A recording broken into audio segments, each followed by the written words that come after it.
Welcome students and my day parents. Telangana EAPCET 2026 examination రాయడం ద్వారా engineering colleges join కాబోయే students యొక్క పేరెంట్స్ అందరికీ రియల్గా ఫీజుల భారం అయితే భారీగా ఉండబోతుంది. కాలేజెస్ ఫీజులన్నీ భారీగా పెంచడం జరిగింది.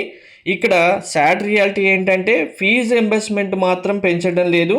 ప్రతి 3 ఇయర్స్కి ఒకసారి ఫీజులు పెంచుతున్నప్పటికీ ఫీజు రింబర్స్మెంట్ స్టార్ట్ చేసినప్పుడు ఏదైతే ఉందో అదే కంటిన్యూ చేస్తున్నారు.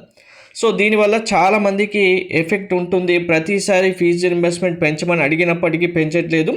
ఈ వీడియో లైక్ చేసి తప్పకుండా షేర్ చేయండి. ప్రతి ఒక్క స్టూడెంట్ పేరెంట్కి రీచ్ అవ్వాలి. ఫీజు రింబర్స్మెంట్ పెంచేలాగా అయితే మనకు ఏదో ఒక సొల్యూషన్ అయితే రావాలి గవర్నమెంట్ నుంచి. కొన్ని కాలేజెస్లో ఫీజులు తగ్గించినప్పటికీ అవి లోయర్ కాలేజ్లో మాత్రమే తగ్గించారు. టాప్ కాలేజ్లో మంచి కాలేజ్లో మాత్రం ఫీజులు పెంచారు. ఆ డీటెయిల్స్ అన్ని ఇప్పుడు క్లారిటీగా చూపిస్తాను. వీడియో లైక్ చేసి తప్పకుండా షేర్ చేయండి. కంప్లీట్ గైడెన్స్ కోసం ఛానల్ సబ్స్క్రైబ్ చేసుకొని ఫాలో కూడా చేయండి.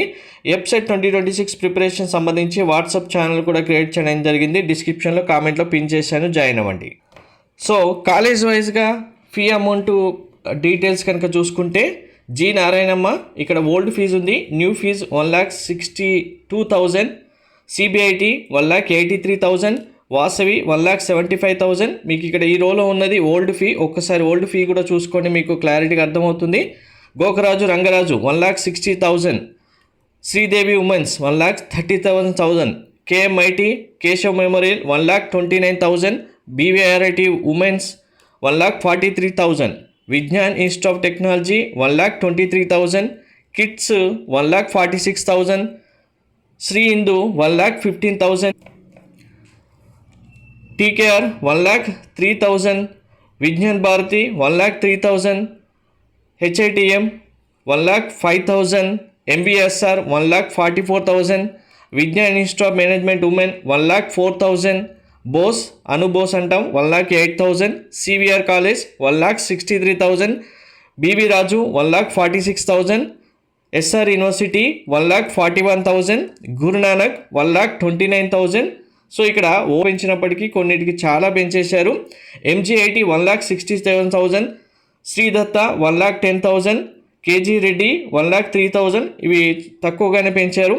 శ్రీనిధి 1,33,000, గీతాంజలి 1,21,000. తక్కువగా పెంచారంటే ఆల్రెడీ ఫీజు ఉన్నదే ఎక్కువ ఉంది, దానికి ఒక 3,000 4,000 యాడ్ చేసుకుంటూ వెళ్ళి పైన ఉన్న కాలేజ్కి చాలా పెంచారు. అలాగే 1 lakh ఎబో ఫీజు ఉన్న కాలేజ్ చూసుకుంటే ACE, Gate, JBIT, Matrusri, Shreyas, Vagdevi college, Vardhaman engineering college. ఇప్పుడు ఫీజులు పెంచినవన్నీ టాప్ ఇంజనీరింగ్ కాలేజెసే. ఎప్సెట్ ద్వారా ఇంజనీరింగ్ జాయిన్ అవ్వాలన్న స్టూడెంట్స్ అందరికీ కొన్ని కాలేజ్కి ఫీజు తగ్గించారు. అవి చాలా లోయర్ కాలేజ్కి. వాటిలో తగ్గించినా పెంచినా ఎటువంటి ప్రయోజనం కూడా లేదు స్టూడెంట్స్ అండ్ పేరెంట్స్కి. సో తప్పకుండా కామెంట్లో మెన్షన్ చేయండి, ఫీజులు పెంచినప్పుడు ఫీజు రింబర్స్మెంట్ ఎందుకు పెంచరు. Thank you.